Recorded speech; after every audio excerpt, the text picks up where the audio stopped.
La forêt s'étendait devant nous comme une mer d'ombres épaisses, seulement percée par la lueur vacillante de nos lampes de poche. Nous étions 5, Lucas, Clara, Hugo, Mathieu et moi. L'excitation du voyage nous animait encore, malgré l'obscurité grandissante et le silence pesant qui enveloppait les arbres. Nous avions entendu des histoires sur cette forêt. Des rumeurs, des légendes locales qui parlaient de disparitions inexpliquées et d'une présence que certains chasseurs avaient juré avoir aperçue. Une silhouette haute, immobile entre les troncs, toujours à la limite du regard, toujours un peu trop près quand on osait cligner des yeux. Mais ce n'était que des contes, n'est-ce pas? Après une longue marche, nous avons trouvé une clairière idéale pour installer notre campement. Le sol était couvert d'un tapis de feuilles mortes, et la cime des arbres formait un cercle ouvert sur un ciel étoilé. Nous avons monté les tentes rapidement, l'habitude rendant nos gestes précis et efficaces. Le feu de camp crépitait bientôt au centre du groupe, projetant des ombres dansantes sur les troncs noueux autour de nous. Alors, qui veut entendre une histoire bien flippante? Lança Hugo en sortant une bière de son sac. Clara leva les yeux au ciel, mais son sourire trahissait son amusement. Mathieu, lui, était déjà installé, prêt à écouter. Il y a une vieille légende sur cette forêt, continua Hugo d'un ton conspirateur. Un truc bien glauque. Je pris une gorgée d'eau et levai un sourcil. Ah ouais? Et ça parle de quoi? Hugo prit un air théâtral avant de murmurer. Du visage lisse. Un silence s'installa. Même Clara, qui se moquait toujours de ces histoires, sembla retenir son souffle. Un chasseur a raconté ça il y a des années, reprit Hugo. Il s'était perdu ici, en pleine nuit. Il disait avoir vu une silhouette entre les arbres. Grande, immobile, sans visage. Juste une peau lisse, tendue là où devraient être les yeux et la bouche. Il a cligné des yeux et il claqua des doigts. La chose était plus proche. Je sentis un frisson parcourir mon dos malgré la chaleur du feu. « Arrête tes conneries, grogna Lucas. Je vous jure, les gars, c'est une vraie histoire. Et le pire, c'est que le chasseur a disparu 3 jours après l'avoir raconté. » Le silence s'installa de nouveau. Le vent siffla entre les branches, comme si la forêt elle-même écoutait notre conversation. « Bon, on devrait dormir, » lança Clara en se levant. « On a une longue rando demain. » Un à un, nous avons rejoint nos tentes. Pourtant, en fermant les yeux, je ne pouvais pas m'empêcher d'imaginer cette chose tapie dans l'ombre, nous observant en silence. Je me réveillai en sursaut, la gorge sèche. L'air dans la tente était lourd, presque oppressant. Tout était silencieux, à l'exception du bruissement des feuilles sous la brise nocturne.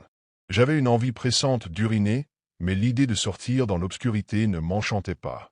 Je restai allongé un instant, écoutant la respiration régulière de Lucas, qui dormait profondément à côté de moi. Finalement, je pris mon courage à 2 mains, attrapai ma lampe de poche et ouvris la tente en essayant de faire le moins de bruit possible. L'air frais de la nuit me frappa immédiatement. Le feu de camp s'était éteint, ne laissant que des braises rougeoyantes. Le silence de la forêt était presque absolu, seulement troublé par le chant lointain d'un hibou. Je m'éloignai de quelques mètres du campement, éclairant le sol devant moi d'un faisceau tremblotant. L'atmosphère me mettait mal à l'aise, mais je tentais de me raisonner. C'était juste une forêt, comme tant d'autres. Rien d'anormal. Puis, un mouvement attira mon regard. Entre les arbres, à quelques mètres devant moi, quelque chose se tenait debout. Mon cœur manqua un battement. Dans la pénombre, je distinguai une silhouette haute et immobile. Elle était tournée vers moi, figée comme une statue. Je sentis un frisson glacé me parcourir l'échine alors que mon cerveau tentait de comprendre ce que je voyais. Ce n'était pas humain. La chose était grande, trop grande. Son corps semblait élancé, presque décharné, et sa peau paraissait pâle sous la lueur de la lune. Mais c'était son visage qui me fit reculer d'un pas. Il n'y en avait pas. Là où auraient dû se trouver des yeux, une bouche, un nez, il n'y avait qu'une surface lisse, comme de la chair tendue sur un crâne centré. Un goût métallique envahit ma bouche alors que la peur me paralysait. Mon souffle devint saccadé.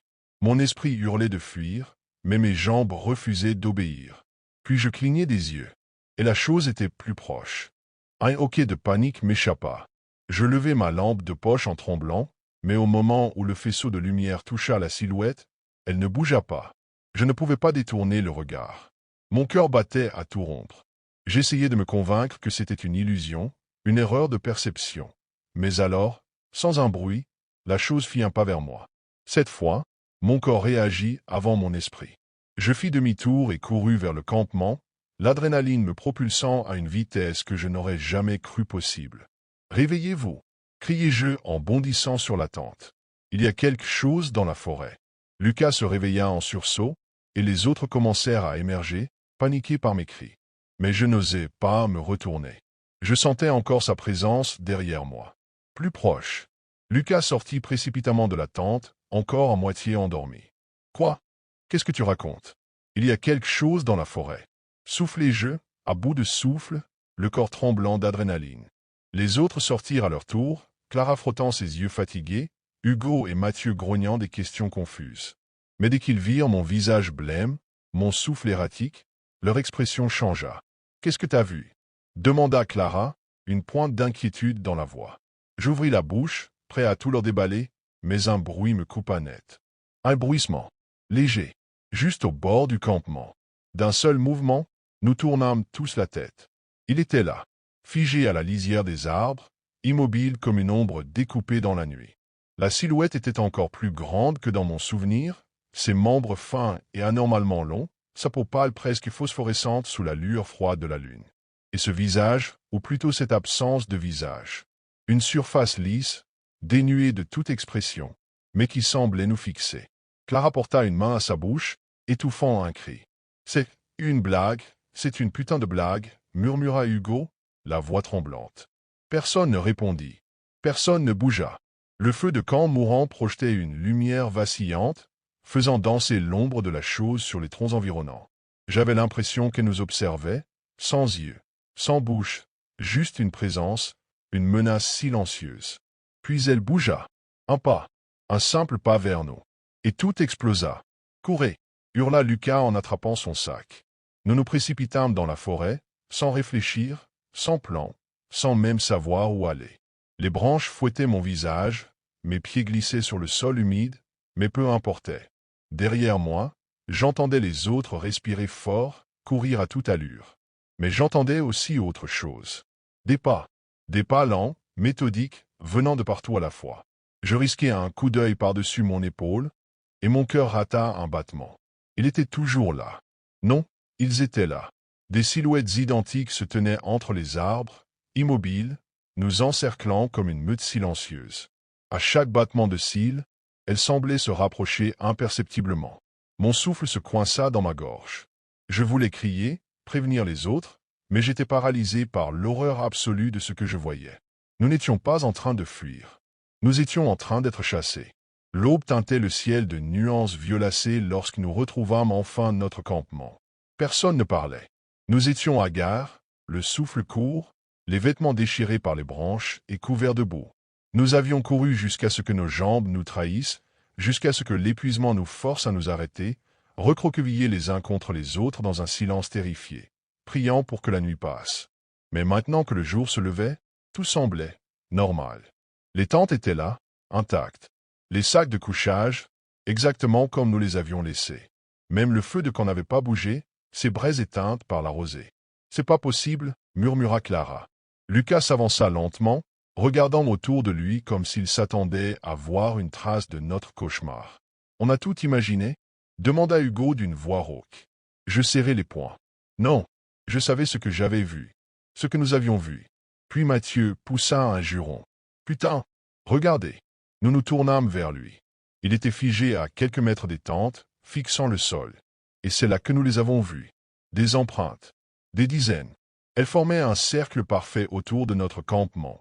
Comme si quelque chose, non, plusieurs choses avaient marché en rond toute la nuit, nous encerclant sans jamais franchir la limite de nos tentes. Mais ce n'était pas ça le pire.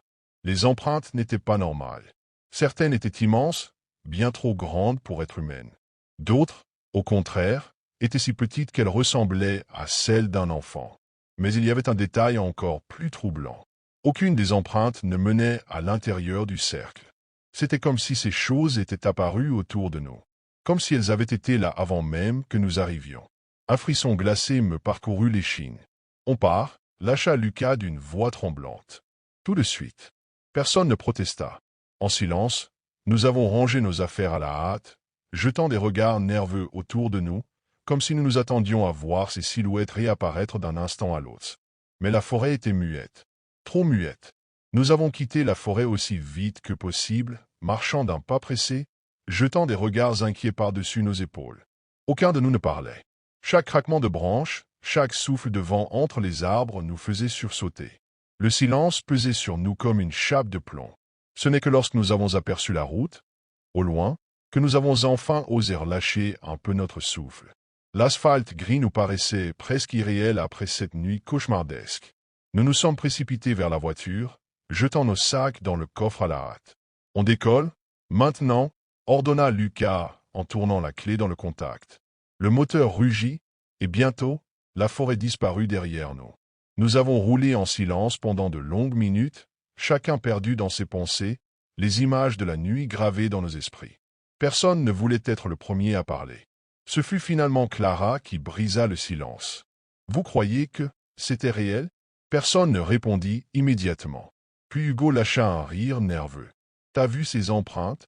Bien sûr que c'était réel. » Il passa une main tremblante sur son visage, soupira, puis secoua la tête. « Mais putain, c'était quoi ?» Personne n'avait de réponse. Je me surpris à regarder le rétroviseur, le cœur battant à toute allure. Une partie de moi s'attendait à voir quelque chose là-bas, au bord de la route. Une silhouette haute et immobile, sans visage, nous observant partir. Mais il n'y avait rien. Rien d'autre qu'une forêt silencieuse et endormie. Quelques jours plus tard, j'aurais aimé dire que tout s'est arrêté là, que nous sommes rentrés chez nous, que nous avons repris nos vies et que l'étrangeté de cette nuit a fini par s'effacer. Mais ce n'est pas ce qui s'est passé. Ça a commencé par des cauchemars. D'abord pour moi, puis pour les autres. Toujours le même rêve. Je suis dans la forêt, incapable de bouger, et il est là, juste devant moi, immobile. À chaque battement de paupières, il est plus proche, toujours plus proche. Puis il y a eu autre chose. Un matin, j'ai trouvé des empreintes devant ma porte. Des empreintes qui ne menaient nulle part. Je n'ai parlé de ça à personne. Mais quelques jours plus tard, Lucas m'a appelé. Il avait l'air paniqué. « Dis-moi que c'est une coïncidence. » « De quoi tu parles ?» Il a pris une profonde inspiration, comme s'il avait du mal à prononcer les mots. « Ce matin, j'ai trouvé des traces. Dans mon jardin. Un long silence. Et toi, t'as fait des cauchemars récemment ?» J'ai fermé les yeux, sentant un frisson glacial me parcourir l'échine. Nous avions peut-être quitté la forêt. Mais elle ne nous avait jamais vraiment laissé partir. Je voulais juste un moment de paix. Après une semaine épuisante de travail, j'avais besoin de m'éloigner du bruit constant de la ville, de sentir l'air frais emplir mes poumons et de me perdre, ne serait-ce qu'un instant, dans la tranquillité de la nature. C'est ainsi que, en fin d'après-midi, j'ai décidé de partir seul sur un sentier de randonnée que j'avais repéré quelques jours plus tôt. Le sentier serpentait à travers une forêt dense, bordée de vieux chênes aux branches tordues. La lumière dorée du soleil couchant filtrait à travers les feuillages, projetant des ombres longues et mouvantes sur le sol couvert de feuilles mortes. J'aimais cet instant précis de la journée, où tout semblait suspendu, figé dans une sorte de calme irréel.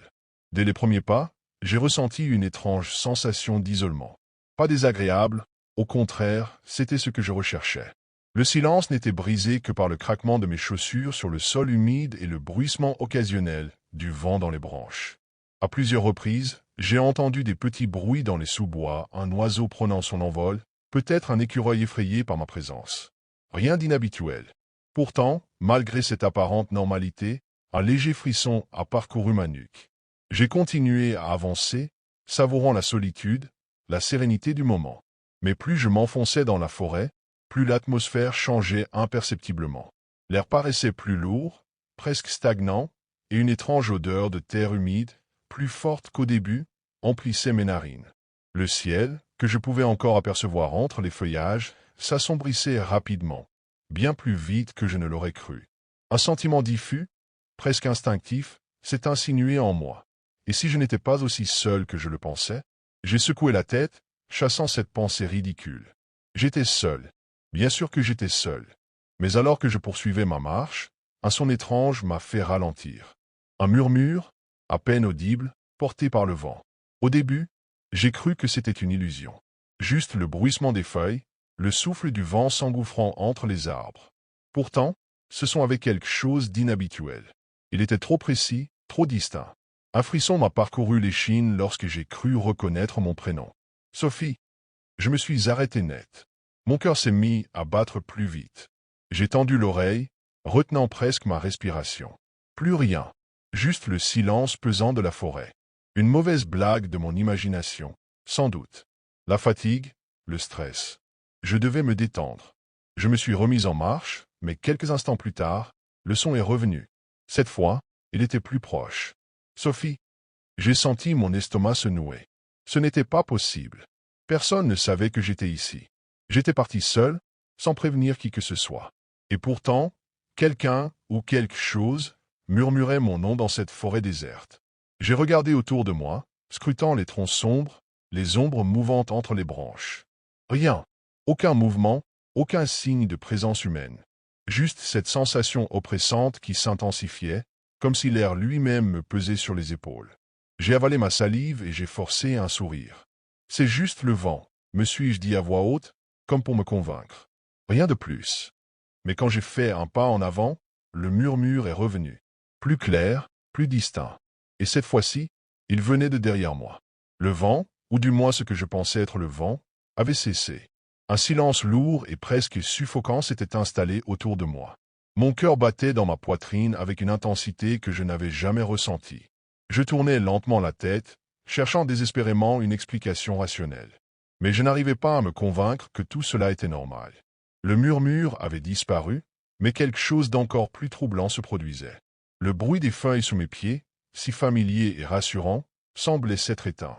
Même l'air paraissait plus dense, comme si la forêt elle-même retenait son souffle. C'était comme si tout, dans ce moment précis, attendait. Et alors, ça a recommencé. Un autre sifflement, plus distinct cette fois. Sophie. Je me figeai de nouveau, les poils de ma nuque se dressant sous l'effet de la peur. La voix n'était plus aussi éloignée qu'au début. Elle semblait provenir de quelque part juste devant moi. Mais chaque arbre, chaque buisson autour de moi était vide. La panique commençait à m'envahir.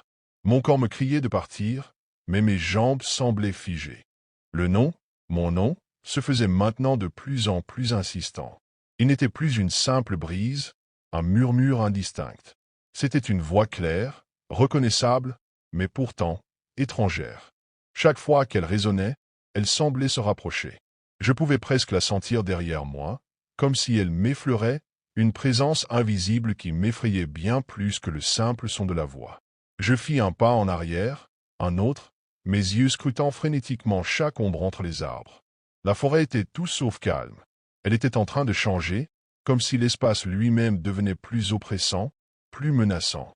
Le ciel, déjà sombre, semblait encore plus sombre, comme une couverture qui se resserrait lentement autour de moi. Puis, avec un bruit étouffé, une branche craqua derrière moi. Je me retournai brusquement, mais rien. Et c'est là que je l'ai compris. Ce n'était pas le vent. Ce n'était pas mon imagination. Quelqu'un ou quelque chose m'appelait, et il ne s'agissait pas d'une simple coïncidence. Le sol sous mes pieds semblait se dérober à chaque pas que je faisais. Une angoisse sourde m'envahissait alors que la voix devenait de plus en plus omniprésente, se glissant partout autour de moi. À chaque direction où je tournais la tête, je l'entendais. Sophie. Cette fois, la voix n'était plus seulement un murmure. Elle avait un ton moqueur, comme si elle se réjouissait de mon désarroi, comme si elle savait exactement où je me trouvais, et qu'elle se rapprochait de plus en plus près. Je tournais en rond, cherchant une issue, une échappatoire, mais le sentier semblait se rétrécir, se tortiller de manière irrationnelle. Les arbres autour de moi semblaient se pencher légèrement, comme si les troncs s'inclinaient vers moi, les branches se tendant comme des bras, prêts à m'attraper. Je me sentais prise au piège. Puis, j'ai vu les silhouettes. Des ombres pâles, flottant entre les troncs des arbres, presque translucides, mais distinctes. Elles se tenaient immobiles, leur regard fixe, me suivant dans chaque mouvement. Je ne pouvais pas les voir clairement, mais je les sentais, une présence glaciale, comme si elles me scrutaient de près, m'étudiaient. Mon instinct me criait de fuir, mais mes jambes ne répondaient plus. C'était comme si une force invisible me retenait sur place, comme si la terre elle-même m'enveloppait, me paralysait. Je m'efforçais de respirer calmement, mais l'air autour de moi semblait s'alourdir à chaque inspiration. La voix, maintenant émanant de toutes les directions, répétait mon nom, de plus en plus forte, de plus en plus menaçante. Je fermai les yeux un instant, tentant de garder mon calme. Quand je les rouvris, les silhouettes étaient plus nombreuses. Elles se déplaçaient lentement entre les arbres, se rapprochant toujours plus. J'avais l'impression que la forêt elle-même m'avait capturé, m'enveloppé dans un étau de peur. Je ne pouvais plus bouger, plus respirer. Une terreur pure, primitive, s'insinuait en moi. Je savais que quelque chose de terrible allait se produire. Et là, je les ai vus de près. Les visages. Des visages pâles, des visages sans vie, sans expression, mais pourtant emplis d'une malice glacée. Leurs yeux étaient sombres, creux, leurs bouches étirées en rictus déformés. Je pouvais presque les toucher, ces créatures, tellement elles étaient proches. Mais une force invisible m'empêchait de crier, de bouger. Tout était hors de mon contrôle. Je me préparais à courir, mais mes jambes étaient trop faibles. Mon cœur battait à un rythme frénétique. Les silhouettes s'approchaient de plus en plus, comme des ombres voraces, prêtes à me dévorer. Et dans ce moment d'horreur pure, je sentis un froid glacial m'envahir, comme si j'étais déjà en train de sombrer dans l'obscurité. Je fermai les yeux. Le noir absolu, un vide sans fin, sans forme, où le temps semblait s'être arrêté. Il n'y avait plus rien, ni son, ni lumière, juste un silence oppressant qui pesait sur ma poitrine comme un poids insupportable. J'étais ailleurs, dans un espace étrange, entre le monde des vivants, autre chose. Je n'étais pas sûr de comprendre. Quand je repris conscience, la première chose que je remarquai fut la sensation de froid. Un froid étrange, glacial, comme si mon corps tout entier avait été plongé dans de l'eau glacée. Mes yeux s'ouvrirent lentement, et je fus submergé par une vague de vertige. J'étais allongé sur le sentier, juste là où je m'étais arrêté avant de m'évanouir. La forêt semblait inchangée, mais il y avait quelque chose de différent. L'air était plus dense, comme si chaque souffle était un effort. Le ciel au-dessus de moi était étrangement uniforme, trop uniforme, une sorte de gris terne qui ne semblait pas appartenir à ce monde. Je me levai difficilement, mes jambes tremblant sous mon poids. Mais ce n'était pas la fatigue qui me faisait vaciller, c'était la sensation étrange dans mes bras et mes jambes. Je les touchais avec frénésie, comme pour m'assurer qu'ils étaient encore là, qu'ils n'avaient pas disparu. Et c'est là que je remarquai les marques. Des traces sombres sur ma peau, comme des empreintes de doigts. Des marques profondes, noires, qui semblaient brûler ma chair. J'ai frissonné en les voyant. Elles n'étaient pas là avant. Elles ne pouvaient pas être là avant. Je jetai un dernier regard autour de moi, mes yeux errant nerveusement entre les arbres. La forêt semblait plus calme, trop vide. Mais en me retournant vers le sentier, je remarquai quelque chose qui m'arrêta net. Mon téléphone, ma montre, tout semblait figé. Mon téléphone était éteint, bien qu'il ait été plein de batterie avant ma sortie. Ma montre, qui marquait normalement l'heure avec précision, était arrêtée. Le cadran affichait exactement 18h42, l'heure où j'avais perdu connaissance. Je sentis une terreur irrationnelle m'envahir. Une terreur plus profonde que tout ce que j'avais vécu jusque-là. Je n'étais pas seul. Pas seulement à cause des marques sur ma peau, ni de l'atmosphère oppressante. Mais il y avait autre chose. Une impression, une certitude. Quand je suis arrivé en ville, j'ai décidé de raconter mon histoire à un vieil homme du village, quelqu'un qui avait vécu toute sa vie près de cette forêt. Il écouta en silence, puis, d'un ton grave, il me regarda et murmura. « Vous avez eu de la chance. » Je le regardai, perplexe. « De la chance. » Il hocha lentement la tête. « Oui, ils ont failli vous prendre. » Je me souviens encore du frisson d'excitation qui m'a parcouru lorsque Max et moi avons décidé d'explorer cette forêt. C'était une de ces étendues sauvages, épaisses et anciennes, où le temps semblait s'être arrêté. Les arbres formaient un mur naturel, leurs branches s'entremêlant pour créer un plafond de feuillage qui obscurcissait le ciel. Nous marchions depuis des heures, nous enfonçant de plus en plus loin, là où les cartes et les sentiers balisés n'avaient plus d'emprise. Au début, tout semblait normal. Le sol était recouvert d'un tapis de feuilles mortes qui craquaient sous nos pas, et l'air portait cette odeur familière d'humus et de bois humide. Mais peu à peu, quelque chose a changé. Il n'y avait plus de chants d'oiseaux, plus de bruissements d'animaux dans les buissons. Juste un silence épais, presque oppressant.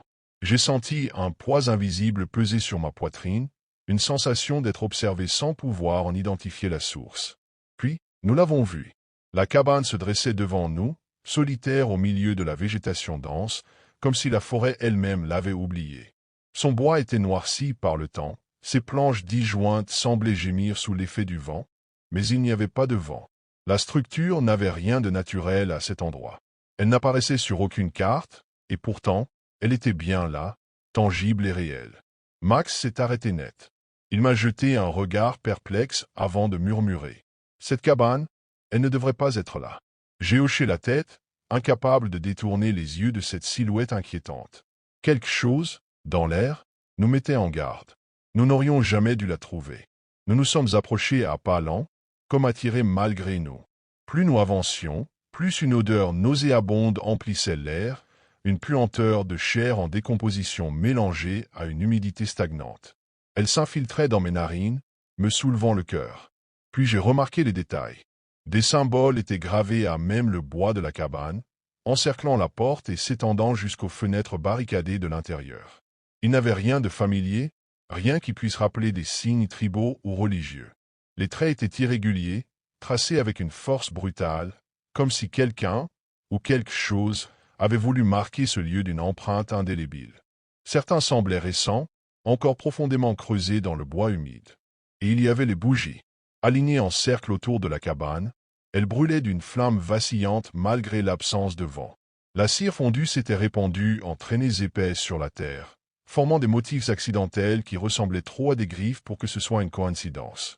Max a murmuré d'une voix rauque, presque tremblante. « Il y a quelqu'un ici. » Je voulais répondre, dire quelque chose pour dissiper cette angoisse grandissante, mais à cet instant précis, j'ai senti un frisson remonter le long de ma colonne vertébrale, comme si un souffle glacé venait de s'attarder sur ma nuque. Et avant que nous puissions reculer, la porte s'est ouverte toute seule. Un grincement long et sinistre a déchiré le silence alors que la porte s'ouvrait lentement devant nous. L'intérieur de la cabane était plongé dans une obscurité totale, une obscurité qui semblait plus dense que la normale, comme si elle avalait la lumière. Une bouffée d'air fétide s'en échappa, une odeur si forte que j'ai dû couvrir ma bouche pour ne pas vomir. Max et moi sommes restés figés, paralysés entre l'envie de fuir et une fascination morbide qui nous clouait sur place. Tout mon corps me hurlait de partir, mais mes jambes refusaient de bouger. Puis, j'ai vu quelque chose bouger à l'intérieur. D'abord, ce n'était qu'une ombre, un déplacement imperceptible dans l'obscurité. Puis, dans un éclair fugace, la lueur des bougies encore allumées à l'extérieur a révélé quelque chose d'impossible. Quelque chose qui ne marchait pas, mais qui rampait. Au plafond. J'ai eu à peine le temps de réaliser ce que je voyais avant que l'ombre ne disparaisse à nouveau, s'intégrant parfaitement aux ténèbres. Mon cœur battait si fort que j'entendais le sang marteler mes tempes. J'ai tenté de parler, mais ma gorge était trop sèche. Max a reculé d'un pas, et c'est alors que nous avons entendu un son. Un chuchotement. Ce n'était ni une voix humaine ni un simple souffle du vent. C'était une sorte de murmure glissant, une syllabe étirée, sifflante, qui s'insinuait dans mon esprit plus que dans mes oreilles. Et soudain, toutes les bougies à l'extérieur se sont éteintes d'un seul coup. L'obscurité nous a engloutis. Plus de bougies, plus de lueurs tremblotantes pour nous guider. Juste le néant absolu. J'ai senti Max attraper mon bras, ses doigts crispés sur ma peau comme un étau. Sa respiration était erratique, saccadée, et la mienne n'était pas mieux. Nous étions piégés, incapables de voir à plus de quelques centimètres devant nous. Puis, ce bruit est revenu. Un grattement lent, venant de l'intérieur de la cabane. Quelque chose se déplaçait, lentement, méthodiquement, comme si ça savait que nous étions là. Mon cœur battait à tout rompre, une panique froide me paralysant sur place. Max a fait un pas en arrière, et le sol sous lui a semblé céder. Il a poussé un cri étranglé, agrippant mon bras pour ne pas tomber. J'ai baissé les yeux et mon estomac s'est retourné. La terre sous nos pieds était devenue étrange, comme mouvante, suintante. On doit partir, ai-je réussi à articuler, ma voix à peine plus forte qu'un souffle. Max n'a pas répondu. Il était figé, les yeux écarquillés fixant quelque chose derrière moi. Avant que je ne puisse me retourner, j'ai ressenti sa présence. Un souffle glacial a frôlé ma nuque. Une sensation de doigts invisibles qui remontait lentement le long de ma colonne vertébrale. Et cette voix, un murmure sifflant, plus proche cette fois. Il chuchotait mon nom. J'ai hurlé. Je ne me souviens pas de ce qui s'est passé ensuite. Tout est devenu flou, comme si mon esprit refusait d'accepter ce que mes yeux voyaient.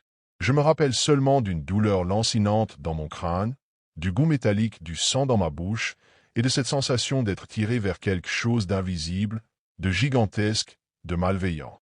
Puis, le vide. Quand j'ai rouvert les yeux, j'étais allongé sur le bitume, le froid de la route s'infiltrant à travers mes vêtements. Max était à côté de moi, recroquevillé, tremblant de tout son corps. Nos visages étaient maculés de terre et de sueur, nos vêtements en lambeaux. La nuit était toujours là, mais la cabane, elle avait disparu.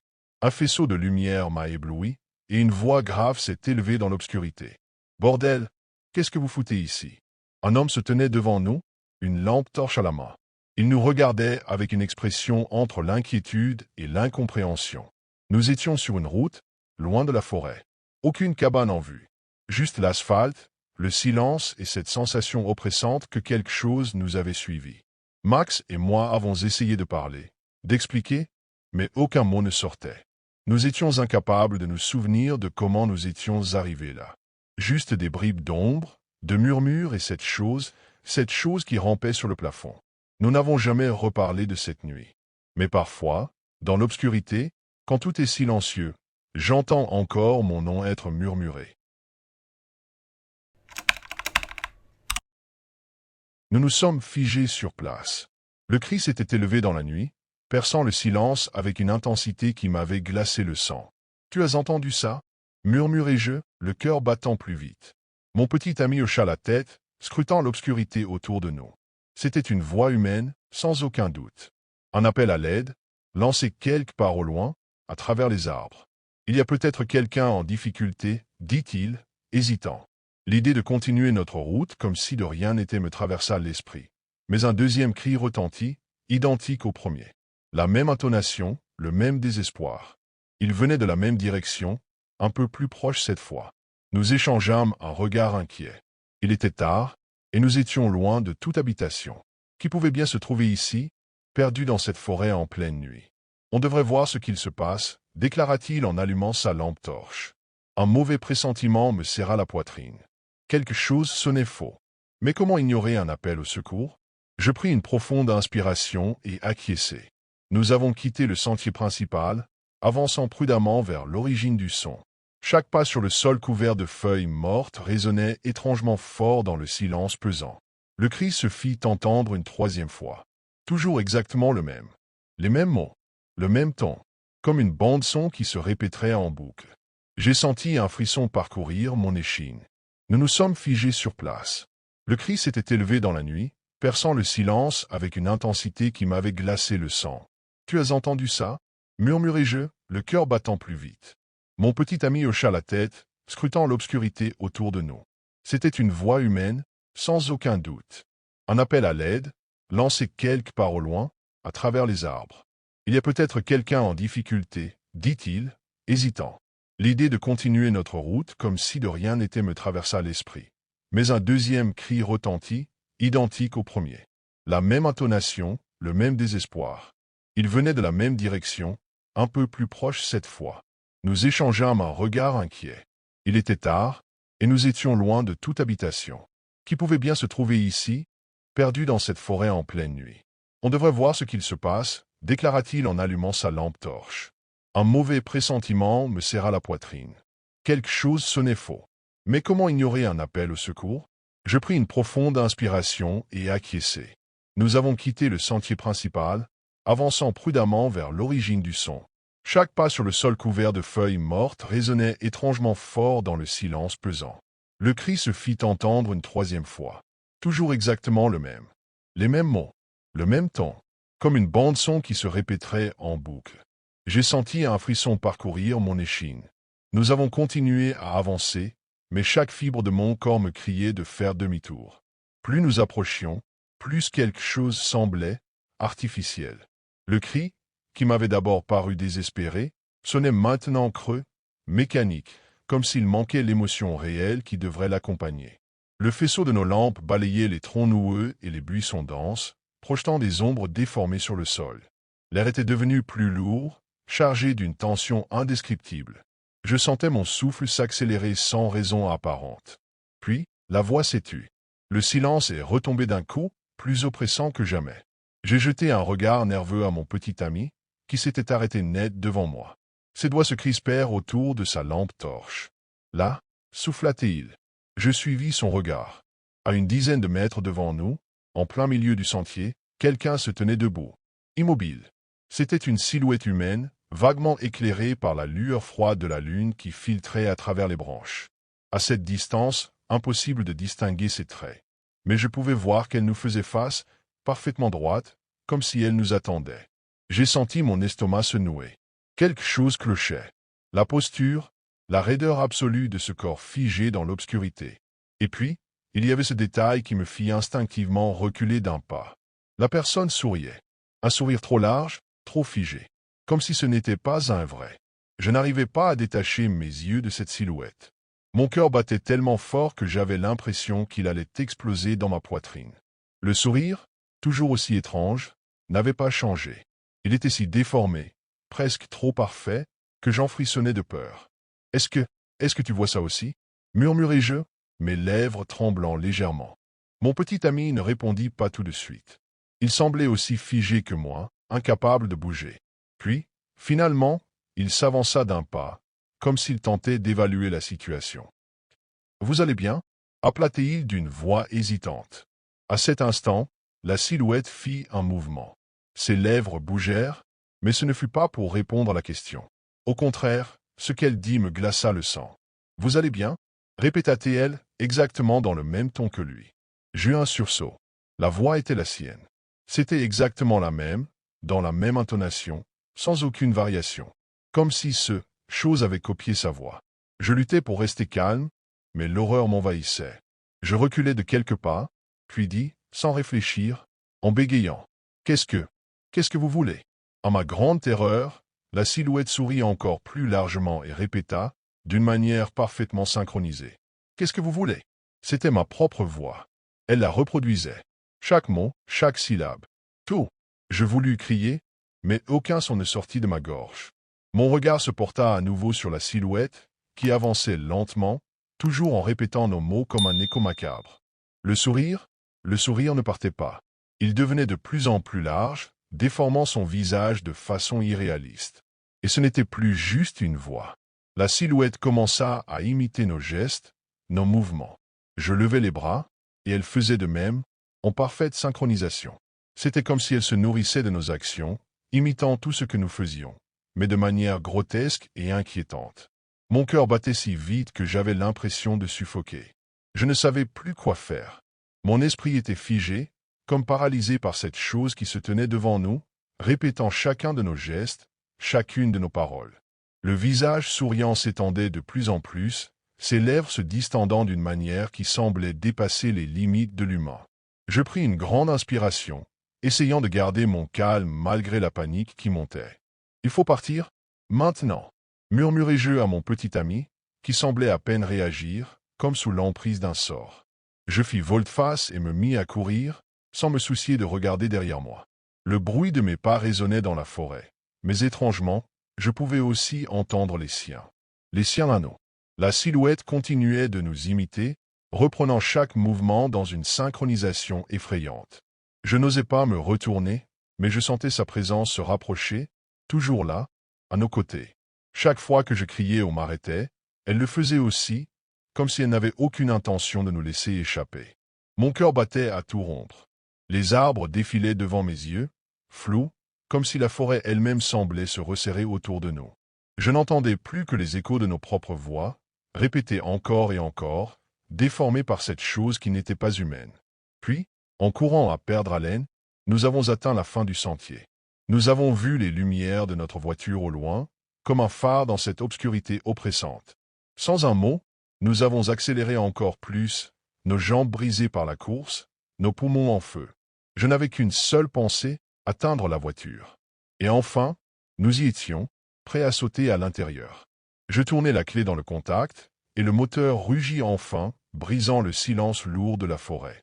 Mais au moment où je me retournais pour jeter un dernier coup d'œil à la forêt, mon cœur s'arrêta. Le radio de la voiture grésilla.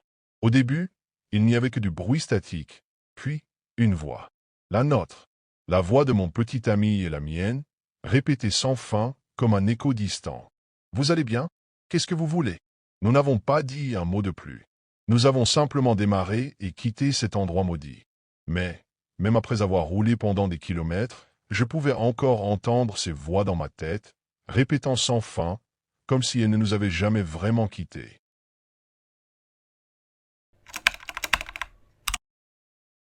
Je cours chaque matin sur cette même piste forestière. C'est devenu une routine immuable, un moment où je me perds dans mes pensées pendant que mes pieds frappent le sol humide. L'air est encore frais, chargé de l'odeur de la terre et des feuilles mouillées. À cette heure, l'aube éclaire à peine les cimes des arbres, projetant des ombres longues et vacillantes sur le sentier. J'aime cette solitude. Il n'y a que moi, le murmure du vent et le chant lointain des oiseaux qui s'éveillent. Mais aujourd'hui, quelque chose semble différent.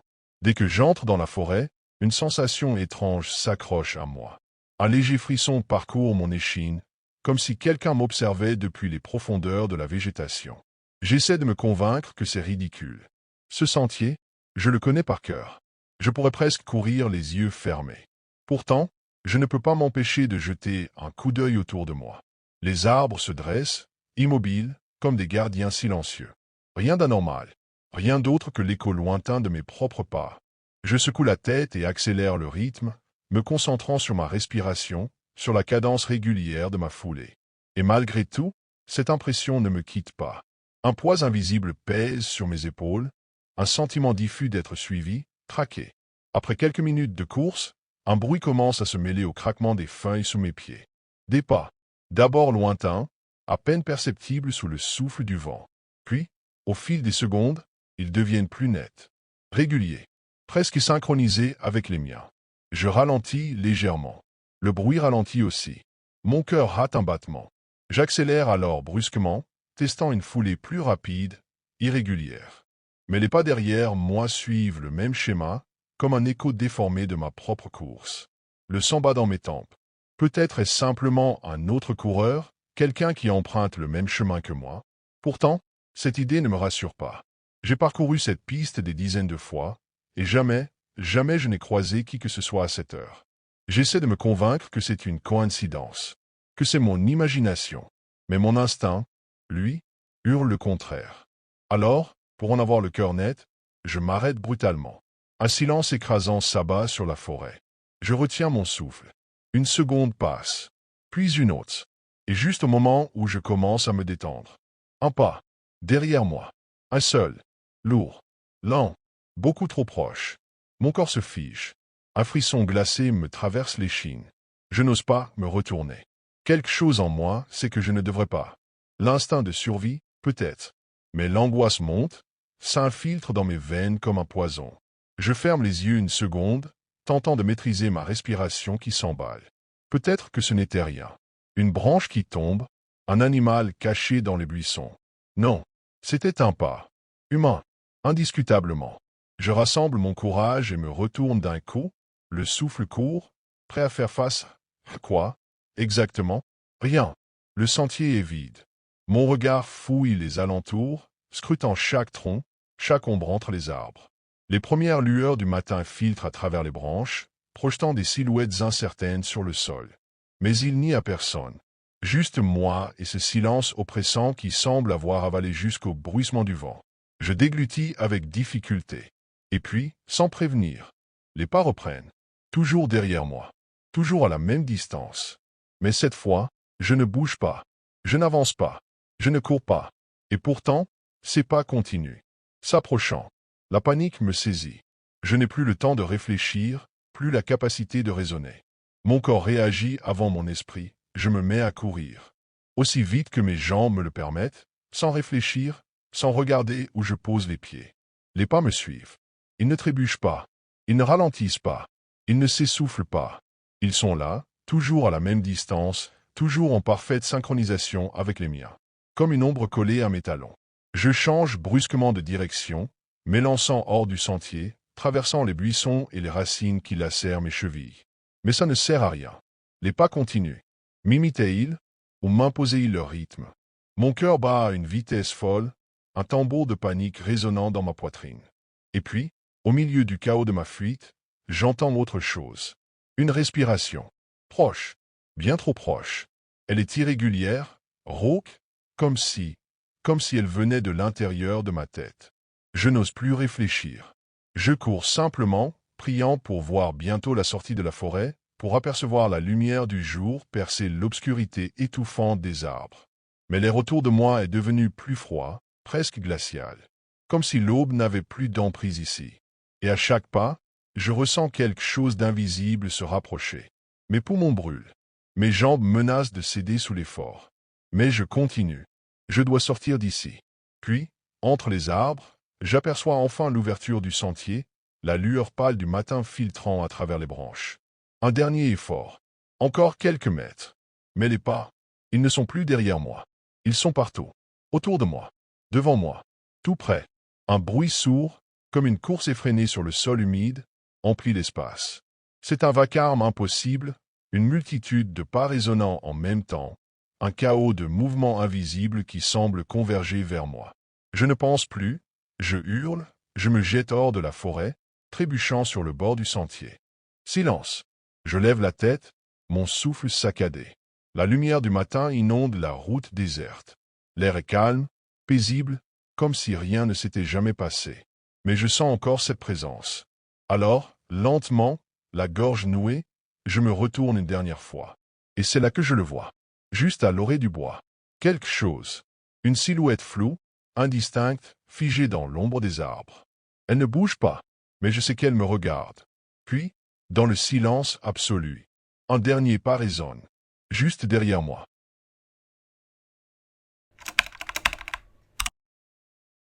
Je m'appelle Seayo, et je n'aurais jamais dû suivre mon frère dans cette forêt. Lucas et moi avions entendu des rumeurs sur une vieille maison abandonnée au fond des bois, un endroit dont même les adultes évitaient de parler. Certains disaient qu'un ermite fou y avait vécu, d'autres parlaient de rituels étranges, de disparitions inexpliquées. Tout ça ressemblait à des légendes ridicules, mais pas pour moi. Contrairement à Lucas, qui riait de ces histoires, j'avais toujours ressenti un malaise inexplicable à l'idée d'explorer cet endroit. Nous avions quitté la route principale en début d'après-midi, suivant un sentier à peine visible entre les arbres. La lumière du soleil filtrait à travers le feuillage, projetant des ombres mouvantes sur le sol couvert de feuilles mortes. Au début, tout semblait normal. Les oiseaux chantaient, les insectes bourdonnaient, et Lucas marchait d'un pas assuré, une lueur d'excitation dans les yeux. Moi, je traînais derrière, jetant des regards nerveux autour de moi. Puis, peu à peu, la forêt changea. Le chant des oiseaux s'éteignit, remplacé par un silence oppressant. Plus un bruissement de feuilles, plus un craquement de branches sous les pas d'un animal. Juste ce silence pesant, comme si la forêt elle-même retenait son souffle. Un frisson me parcourut l'échine. « Tu trouves pas ça bizarre ?»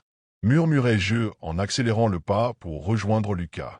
Il haussa les épaules, visiblement indifférent. « Bizarre quoi? C'est juste une forêt, c'est Ayo. » Je voulais le croire. Mais j'avais cette impression étrange que quelque chose nous observait entre les arbres, caché juste au-delà de mon champ de vision. Une sensation viscérale, inexplicable. J'aurais dû faire demi-tour à ce moment-là. Mais il était déjà trop tard. Nous marchions depuis une bonne demi-heure quand nous l'avons vu. D'abord, ce n'était qu'une silhouette tordue entre les arbres, une forme sombre qui semblait suspendue dans les airs. Mon cœur s'est serré alors que mes yeux tentaient de discerner ce que c'était. Un épouvantail. Mais pas un épouvantail comme ceux que l'on voit dans les champs, avec une tête de paille et des bras tendus en croix. Celui-ci était autre chose. Il était fait dense. Je me suis arrêté net, une sueur froide coulant dans mon dos. L'armature de l'épouvantail était constituée de tibias, de fémurs et de fragments d'os plus petits, attachés entre eux par des lambeaux de tissu sale et des cordes effilochées.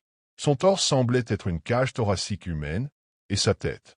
Mon estomac se retourna quand je compris que c'était un crâne. Pas un masque, pas une imitation. Un vrai crâne, jauni par le temps, les orbites creuses tournées vers nous. Bordel, soufflé-je, incapable de détourner le regard. Lucas, lui, n'avait pas l'air aussi troublé. Il s'approcha avec un rictus amusé. « C'est quoi ce délire? C'est flippant, mais c'est sûrement une blague. » Je n'étais pas convaincu. Il y avait quelque chose de profondément dérangeant dans cette chose, une présence invisible qui me glaçait le sang.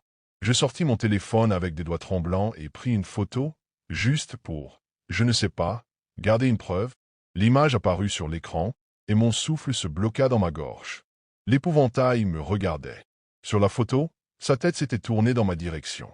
Pas légèrement, pas comme un effet d'optique ou un jeu d'ombre. Non, il était face à moi, les orbites vides braquées sur mon visage. « Lucas, regarde ça !» Ma voix était à peine un murmure. Je lui tendis le téléphone, mes mains moites glissant presque sur l'écran. Il jeta un coup d'œil et haussa un sourcil, amusé. « Sérieux? Tu flippes pour ça?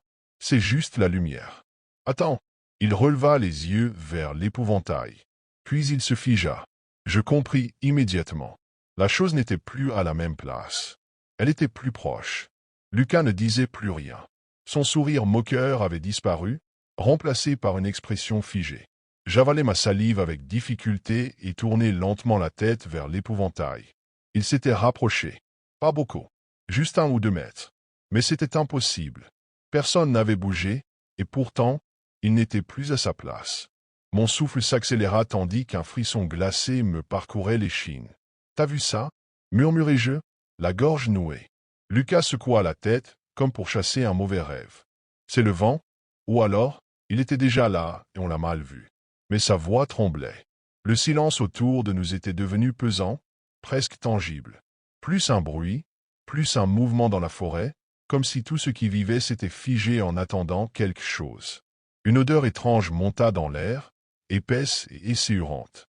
Une odeur de terre humide, de bois pourri et de chair en décomposition. Je reculai d'un pas. « On devrait partir, Lucas ?» Il ne répondit pas tout de suite.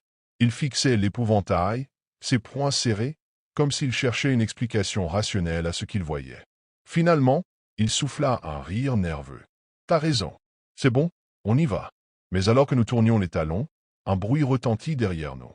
Un son que je n'oublierai jamais. Le frottement lent et grinçant de quelque chose qui traîne sur le sol. Je ne voulais pas me retourner, mais une force invisible semblait m'attirer en arrière. Le bruit continuait, lent et sinistre, comme des os qui se frottaient les uns contre les autres. Lucas s'était figé à mes côtés, son visage pâle et ses yeux écarquillés d'horreur. Je n'avais plus besoin de regarder derrière moi pour savoir ce qui se passait. Je le sentais. La présence. Elle se rapprochait. « Lucas ?» murmurai-je, mes lèvres tremblant. Il ne répondit pas. Je n'osais pas bouger, mais je savais que je devais partir, maintenant. Mais avant que je puisse faire un pas, un cri sourd, presque humain, jaillit de quelque part dans les ténèbres de la forêt. Un cri déformé, guttural, qui semblait se tordre et se répéter dans ma tête. Je n'avais plus le courage de regarder en arrière. J'ai attrapé le bras de Lucas et je l'ai tiré avec moi, courant sans vraiment savoir où je mettais les pieds. Les arbres semblaient se refermer autour de nous, et à chaque battement de cœur, j'avais l'impression que la chose se rapprochait. À un moment, j'ai jeté un regard furtif par-dessus mon épaule. L'épouvantail n'était plus là. Mais je l'ai vu. Il était là, dans le coin de mon champ de vision, presque invisible dans l'obscurité grandissante. Pas dans la même position. Non, il se mouvait, lentement, glissant à travers les arbres, ses membres d'os craquant à chaque mouvement. Il n'avait plus l'apparence d'un épouvantail. C'était une silhouette humaine.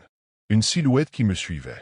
Je n'avais plus la force de courir, mais Lucas me tira encore plus fort, hors de la forêt. La panique m'envahit quand nous avons atteint une clairière. Le cri de la créature, cette fois, n'était pas derrière nous. Il venait de devant, juste derrière le dernier arbre. « C'est Ayo, regarde !» Je n'ai même pas eu le temps de répondre. Nous avons couru comme jamais auparavant. Le bruit de nos pas précipités écrasant les feuilles mortes résonnait dans la forêt. Mais il y avait un autre bruit, plus proche, plus lourd. Un bruit que je connaissais trop bien.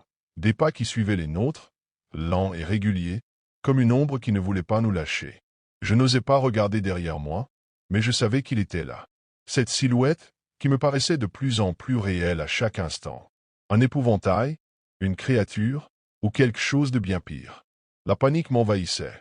Nous étions si près de la sortie, si près de la civilisation, et pourtant je sentais que chaque seconde qui passait me rapprochait un peu plus de ma fin.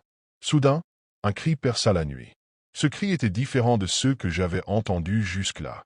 Il n'était pas déformé, pas déchiré. Il était presque humain, presque un appel à l'aide. Je me suis retourné brièvement. Et là, je l'ai vu. L'épouvantail n'était plus à quelques mètres derrière nous. Il était là, tout près, trop près. Sur la bordure de la clairière, debout dans l'obscurité, son crâne tourné vers moi. Cette fois, Il ne se cachait plus dans les ombres. Il était là, clairement visible, sa silhouette se découpant contre l'arrière-plan des arbres sombres. Lucas m'a tiré de toutes ses forces. Nous avons couru jusqu'à la route, presque hors de souffle, sans nous arrêter, sans nous retourner. J'ai entendu les branches craquer derrière nous, mais nous avons continué à courir, l'adrénaline nous poussant plus vite. Enfin, après ce qui m'a semblé une éternité, nous avons atteint la route. La lumière de nos téléphones éclaire enfin la fin du cauchemar. Nous avons couru jusque chez nous, sans regarder en arrière, mais tout le long du trajet, une étrange sensation ne m'a pas quitté. Une sensation que nous n'étions pas seuls. Une fois arrivé à la maison, j'ai ouvert la porte en hâte. Essoufflé, tremblant, je suis allé droit dans ma chambre. Lucas m'a suivi, mais il n'a rien dit. Quand j'ai regardé mon téléphone, la photo que j'avais prise était toujours là. L'épouvantail, maintenant, il était dans la pièce. Non pas dehors, pas dans la forêt, mais là, juste derrière moi, dans l'ombre du coin de la pièce. Ses yeux vides fixaient directement l'objectif de l'appareil.